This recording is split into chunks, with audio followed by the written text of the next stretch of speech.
FAMU 26, please join me in welcoming your keynote speaker for this afternoon, Dr. Derrick Standifer.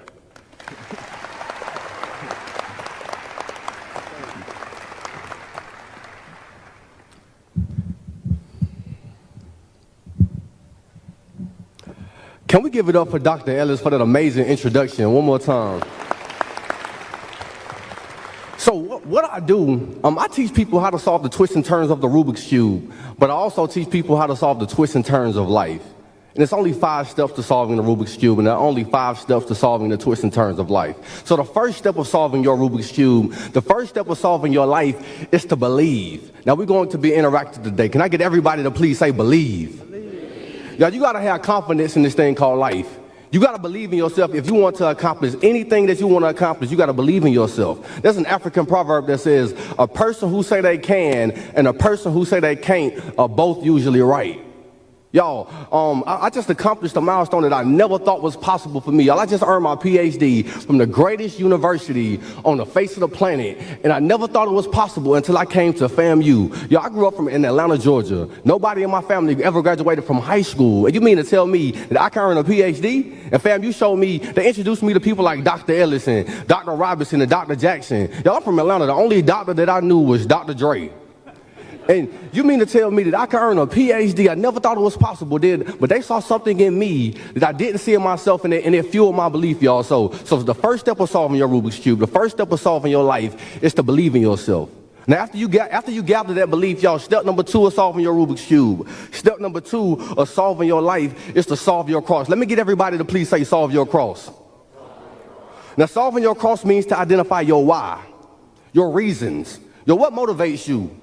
What inspires you to be the best version of yourself, y'all? I'm a full-time single father of 2 beautifully troublemaking babies, Ayana and Derrick Jr. Y'all, and when I tell y'all, a PhD program is daunting. Being a single parent is a different kind of beast. Y'all, and it was difficult. The PhD program was hard, but when I thought about quitting, when I thought about throwing in the towel, I saw my kids, I looked at my kids in their eyes, and I said, y'all, if I quit, then my kids got permission to quit. Y'all, kids don't do what you tell them to do. They follow in your footsteps. They do what they see you doing. So if I throw in the towel, then my kids, they got full permission to quit. And I can't let that happen. They won't throw in the towel because of me, y'all. I refuse to let that happen. In the same breath that my children are looking up to me, they're following in my footsteps, y'all. My parents are looking down on me. My mama, she died a week before my 26th birthday. That's my first love. That's your first teacher. You know, I think it's cruel and inhumane punishment for anybody to lose their mama at a young age. But yeah, my mama, she worked 12-hour shifts 5 days a week to take care of 3 boys, and we never appreciated her efforts until we had kids of our own. But I decided to turn that pain into power. I decided, my mama, she never graduated from high school, but she wasn't able to see me walk across that stage, but y'all wanted to make her proud. She looking down on me, and she proud right now, y'all. And sometimes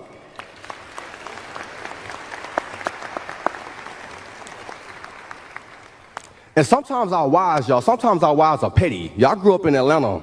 I'm from the hood, y'all, and when you grow up in Atlanta, I got crooked teeth. I went to inner city schools, y'all. People gonna talk about your teeth. I heard all the names. They talked about my teeth so bad, they called me Yuck Mouth. They called me Gangster Grills. They said, Derrick, your teeth so crooked, they look like project windows, some up, some down. But I'm pretty sure y'all done heard the quote before, let your haters be your motivators. Y'all, there's this quote that I love by Frank Sinatra. He says, your greatest revenge is massive success. Your greatest revenge is massive success. So I told myself, y'all gonna regret talking about me one day. As a matter of fact, y'all gonna brag about how y'all know me one day. So sometimes, y'all, you gotta let your why fuel you. You gotta let your why push you across that finish line. If y'all can see the cross resembles a plus sign. This plus sign gonna keep you charged up in this journey called life. I promise you, we're gonna experience the highest of highs, and you're going to experience the lowest of lows, but you gotta keep your why centered so you can cross that finish line with success, y'all. After we believe in ourselves, after we solve our cross, y'all, step number 3 of solving your Rubik's Cube. Step number 3 of solving your life is to fill in your corners. Let me get everybody to please say fill in your corners.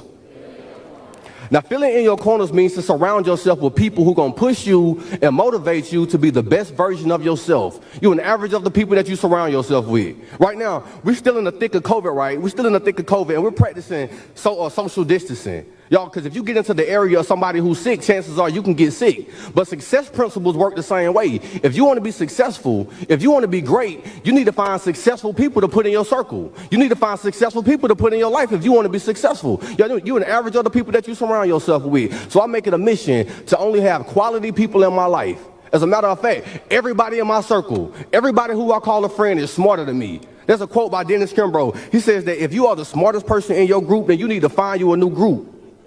The same person, Dr. Dennis Kimbrough says, look, if you look in your circle of friends and if they don't inspire you, you don't have a circle. Instead, you got a cage. And I want to charge y'all, if you don't have people in your circle who are smarter than you, remove yourself from that cage and put yourself in a circle. Put yourself in an environment that's productive to your growth, that pushes you to be the best version of yourself. Y'all, in addition to surrounding yourselves with positive people, y'all, you got to immerse yourself in a positive environment. A lot of times we think that our diet is just the food that we put in our bodies, but your diet is also consistent of the things that you feed your brain and you feed your spirit. Y'all, Dr. Dennis Kimbrough, Zig Ziglar, he has this quote that I love. He says that you are what you are and you are where you are because of what you allow to go into your mind. And if you want to change what you are, if you want to change where you are, you got to change what you allow to go into your mind. So a lot of times, y'all, we claim that we want to be great, but we feed ourselves garbage. We feed ourselves negative music and negative TV programming. I'm making a mission. Y'all, I'm going to give y'all a life hack. I'm going to give you all a life hack. You can take this with you, right? I no longer refer to my alarm clock as an alarm clock. You know, if an alarm went off right now, everybody would run out of this building and panic.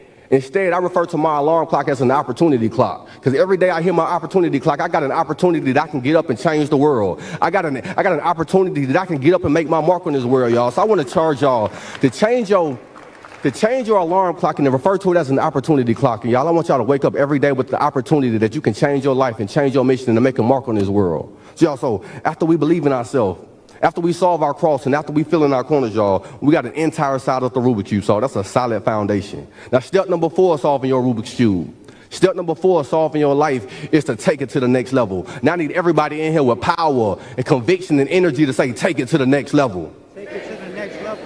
Now, taking it to the next level simply means to keep getting better, keep growing. Never get to a point where you feel like you've made it, y'all. As a matter of fact, I no longer refer to myself as a human being. I refer to myself as a human becoming because I can always become a better version of myself, y'all. We can always get better in this thing called life. I just accomplished a milestone that I never thought was possible for me, y'all. And some people think it's the end of the line. Y'all, I just earned my PhD from the greatest university on the face of the planet. And once I planted that flag at the top of a mountain, y'all, that's the bottom of a new mountain. It's time for me to accomplish new goals, new dreams, new aspirations, y'all. We should never get to a point where you feel like I'm good and I'm made it. Always making it a mission to keep getting better. Never get to a point where I'm good, I'm made it, I've done accomplished everything in this thing called life, y'all. You can always become a better version of yourself. Y'all, and after we take it to the next level, y'all, we got 2/3 of the Rubik's Cube solved. We almost there, y'all. We got 1 step left, y'all. And the 5th and the final step was solving your Rubik's Cube.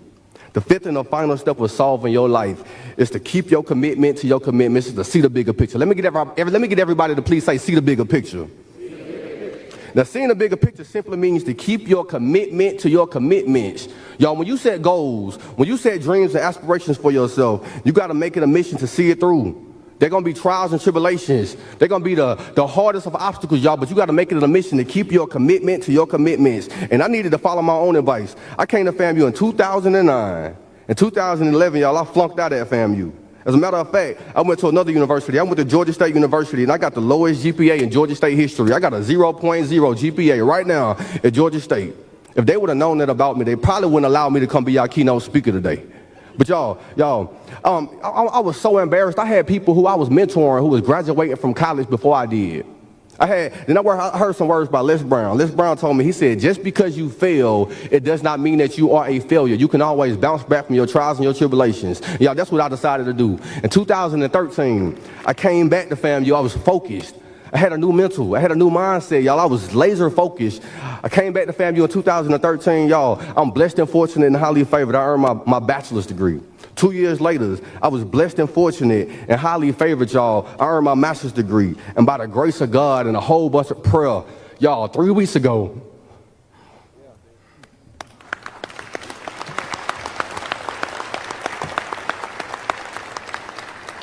I get emotional thinking about it, y'all. I still don't believe it, y'all. 3 weeks ago, I just graduated from my PhD from the greatest university on the face of the planet.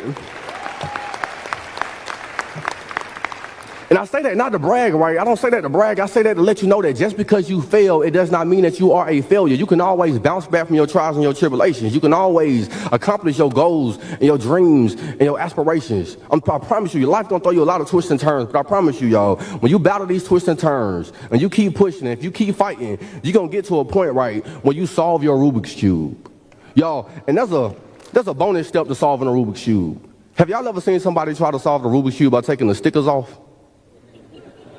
Y'all, if you take the stickers off the Rubik's Cube, all you're gonna do is end up with a ruined Rubik's Cube. Now, the metaphor in life, if you try to find the shortcuts in life and take the shortcuts in life, all you're gonna do is end up with a ruined life. Now, I gave y'all 5 simple steps. Number 1, you gotta believe in yourself. You gotta have confidence, y'all. If you don't have confidence, if you don't have belief, y'all, you might as well throw in the towel. I'm a former teacher, right? And I tell my students all the time, I can take a student right now with straight A's, and if they don't have confidence, I'm gonna show you a failure every single time. But if you give me some confidence, y'all, I can work with it. I can show you a success story. Y'all, after you believe in yourself, you got to know your why.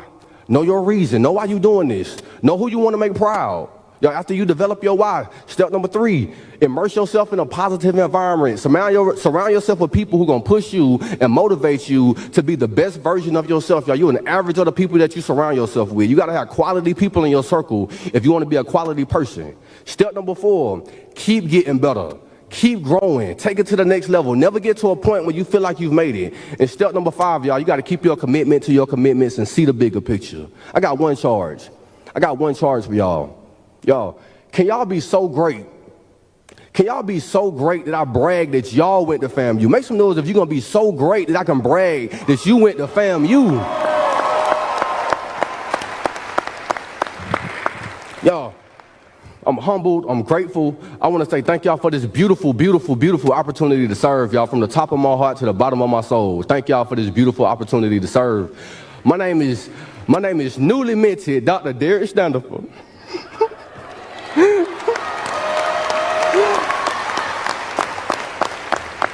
Y'all, man, my heart is full. Newly minted Dr. Derrick Standifer, a.k.a. Ayana's daddy, a.k.a. Derrick Jr.'s papa. Y'all be great like the lake. Y'all be blessed like a sneeze. Peace and blessings, love and light.